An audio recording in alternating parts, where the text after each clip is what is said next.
में बैठे हैं वैसे कुओं में बैठे रहेंगे। तो हम बहुत बहुत धन्यवाद देना चाहते हैं। एक तो नाम भी बड़ा अच्छा लगता है, नई शक्ति, ठीक है, इस शक्ति नई ऊर्जा मिल रही है, नए लोगों को मौका मिल रहा है, नए लोग अपना अपना कुछ बता रहे हैं, निकल रहे हैं, बहुत अच्छी बात चल रही है। लोकसभा चुनाव की तारीख तय हो गई है और सभी पार्टियां आपस में गठबंधन पर गठबंधन कर चुकी है और एक तरफ आप देख सकते हैं इंडिया है, एक तरफ एनडीए है और इसी बीच जो ये घमासान होने वाला है इस उठापटक के बीच में आपकी क्या राय है और जनता इस बार क्या सोचती है? भाजपा को लाने के लिए सोच रही है जनता या फिर अन्य पार्टियां जो हैं, क्या कहना चाहेंगे आप? देखिए, इतिहास दोहराता है अपने आप को।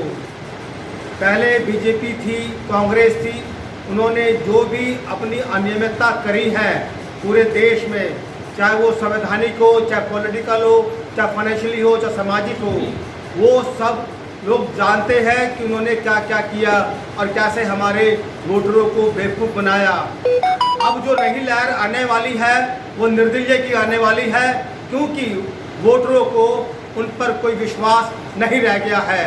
चाहे वो पार्टी के अपने सदस्य हो या पार्टी खुद हो, उन पे लांछन लग चुके हैं। ऐसे में वोटरों को नई उमंग, नई लहर, नई शक्ति की एक ज़रूरत है। उसमें उम्मीदवार जो निर्दलीय आएंगे उन्हीं का यहाँ पर आने वाले समय में एक नया सरकार बनाने का मौका मिलेगा। सर, पार्टियों की बात करें तो जनता सब जानती है कि सभी पार्टियां, अगर किसी भी पार्टी की बात करें तो सभी पार्टियां उनके ऊपर कुछ ना कुछ आरोप हैं। तो इसमें आपने जो निर्दलीय की बात की है तो जनता निर्दलीय को चुनेंगी क्या? देखिए, काठ की हांडी बार बार नहीं चढ़ती है, याद रखिए इस बात को। काठ की हांडी बार बार नहीं चढ़ती है। जो धोखेबाज है वो कल भी धोखा देगा।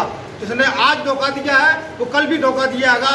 वोटरों के लिए एक ही मैं बात कहना चाहूँगा कि निर्दलीयों को मौका दे, निर्दलीयों को सरकार को बनाने का मौका दे और उनको जांचे परखे कि कितना वो आपके सामने सिद्ध होते हैं। अगर आपका नेता पढ़ा लिखा होता है तो वो आपके लिए काम करेगा, और अगर आपका नेता व्यापारी बनकर आएगा तो वो आपके लिए कभी काम नहीं करेगा, वो व्यापारियों के लिए ही काम करता रहेगा। तो सर, सत्ता में जो बैठे हैं अनपढ़ तो ही नहीं है, सब पढ़े लिखे हैं।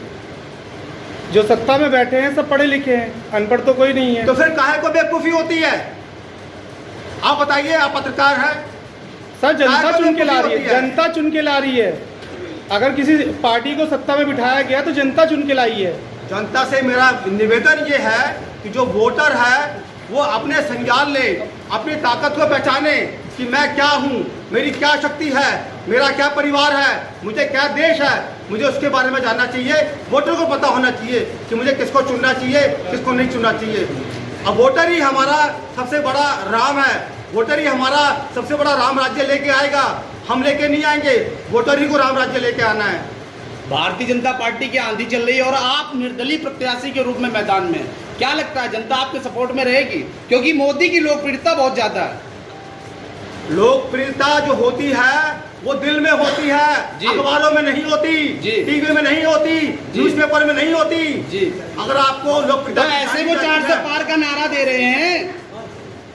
जो झूठा होता है वो 400 का नारा देता है, और जो ईमानदार होता है वो 1 का नारा देता है। एक राष्ट्र, एक संसद और एक सरकार के नारा देता है। 22 जनवरी को अयोध्या में प्राण प्रतिष्ठा का कार्यक्रम हो गया राम मंदिर में। आप किस आधार पे कह रहे हैं कि पार्टी काम नहीं कर रही है?